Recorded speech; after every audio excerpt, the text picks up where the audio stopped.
بسم الله الرحمن الرحيم. السلام علیکم ورحمۃ اللہ وبرکاتہ۔ الحمد للہ حمدا کثیرا طیبا مبارکا فیہ، والصلاة والسلام علی سید المرسلین محمد وآلہ وصحبہ اجمعین، اما بعد۔ حاضرین و ناظرین، یہ درس نمبر 2230 ہے، اور آج سورۃ الجن کی 4 آیتوں کی تلاوت و تشریح کی جائے گی۔ آیت نمبر 5، 6، 7 اور 8۔ اعوذ باللہ من الشیطان الرجیم، بسم اللہ الرحمن الرحیم۔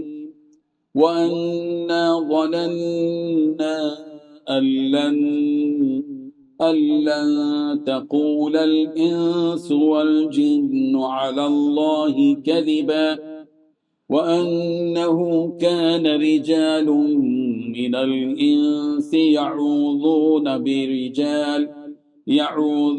برجال من الجن فزادوهم رهقا وأنهم ظنوا كما ظننتم أن لن يبعث الله أحدا وأنا لمسنا السماء فوجدناها ملئت حرسا شديدا وشهبا صدق اللہ العظیم۔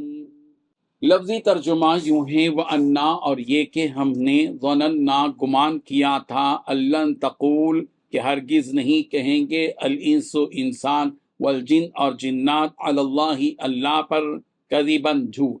وَأَنَّهُ، اور یہ کہ کانا تھے، رجال، کچھ لوگ، من الانس، انسانوں میں سے، یعوذون، وہ پناہ پکڑتے، برجال، کچھ لوگوں کی، من الجن، جنوں میں سے، فزادوہم، سو انہوں نے زیادہ کر دیا ان کو، رہقا، سرکشی میں۔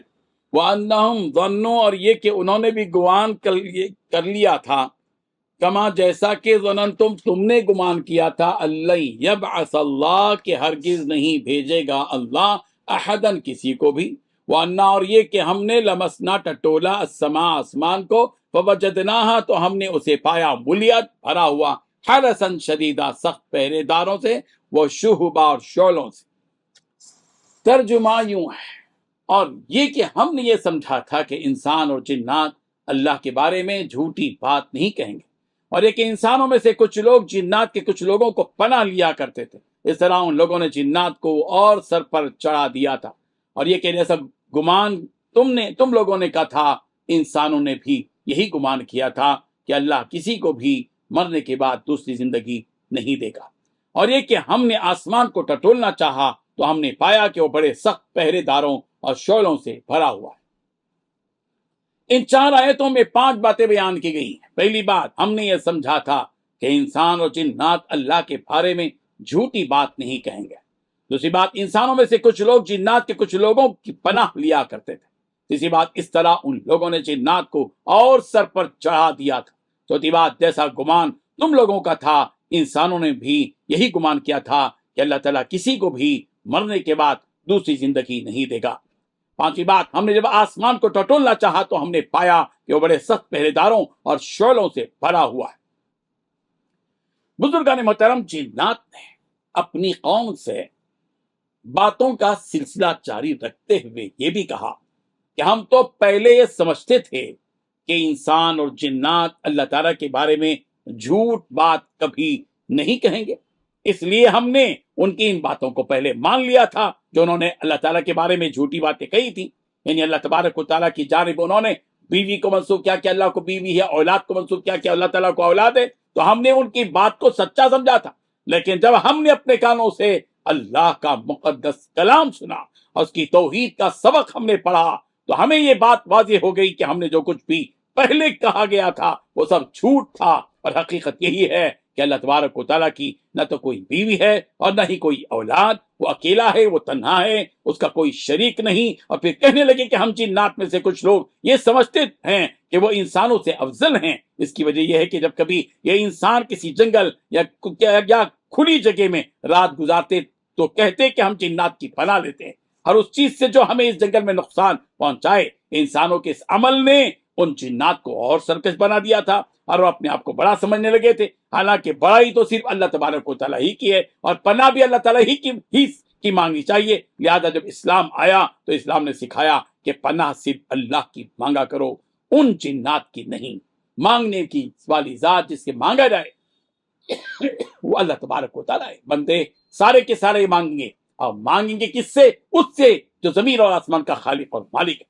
اور جس طرح تم سمجھتے تھے کہ مرنے کے بعد دوبارہ زندہ ہونا نہیں ہے اور اعمال کا حساب و کتاب بھی دینا نہیں ہے، ٹھیک یہی عقیدہ انسانوں نے بھی اپنا لیا ہے، لیکن یہ بالکل غلط بات ہے، بلکہ ہر کسی کو مر کر دوبارہ زندہ ہونا ہے اور اپنے اپنے اعمال کا حساب و کتاب دینا ہے۔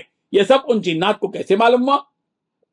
قصہ سناتے وہ جنات کہہ رہے ہیں، جس کا تذکرہ شروع سورت میں بھی کیا گیا کہ جنات اور شیاطین نبی رحمت صلی اللہ علیہ وسلم کی نبوت عطا کرنے سے پہلے تک آسمانوں پر آیا جایا کرتے تھے اور وہاں کی باتیں سنا کرتے تھے، لیکن ایک وقت ایسا آیا کہ جب یہ جنات معمول کے مطابق آسمان پر گئے تو انہوں نے دیکھا کہ وہاں پر پہرا بڑھا دیا گیا ہے اور کثیر تعداد میں نگران کار یعنی فرشتے آسمان پر جگہ جگہ موجود ہیں کہ ان کی نگاہوں سے بچ کر آگے جانا مشکل ہے، اور اگر بالفرض ان کی آنکھوں سے بچ کر نکل بھی گئے تو چند روشن ستاروں کو بھی اللہ تعالیٰ نے وہاں مقرر کر رکھا ہے جو وہاں آنے والے جنات اور شیاطین کو کے پیچھے لگ کر انہیں وہاں سے نکال باہر کر دیتے ہیں۔ یہی وہ واقعہ ہے جنات جس کو یہ جنات بیان کر رہے ہیں۔ وَأَنَّا لَمَسْنَا السَّمَاءَ وَوَجَدْنَاهَا مُلِئَتْ حَرَسًا شَدِيدًا، احادیث میں بھی اس کا تذکرہ کیا گیا ہے۔ چنانچہ حضرت ابن عباس رضی اللہ عنہما سے مروی ہے کہ جنات آسمانوں پر وہی سننے کے لیے آیا جایا کرتے تھے،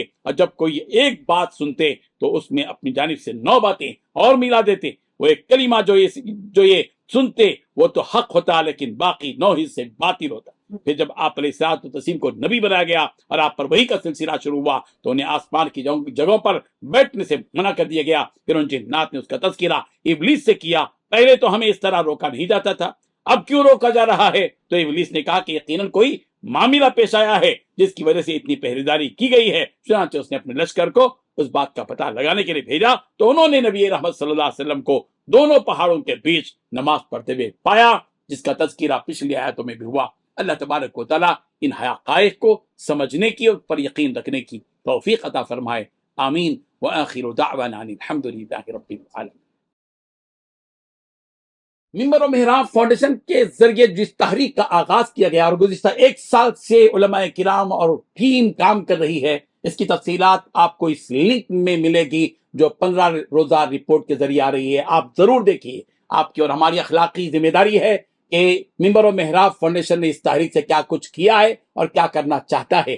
آپ سے ہم صرف ایک درخواست لے کر آئے ہیں کہ آپ سال میں کوئی 1 مہینہ مقرر کر لیجئے اور اس مہینے میں 5000 روپے دیجیے۔ صرف سال میں ایک مرتبہ آپ کے 5000 جو دیے جائیں گے وہ ہماری اس تحریک کو پروان چڑھانے میں یقیناً معاون ثابت ہوں گے۔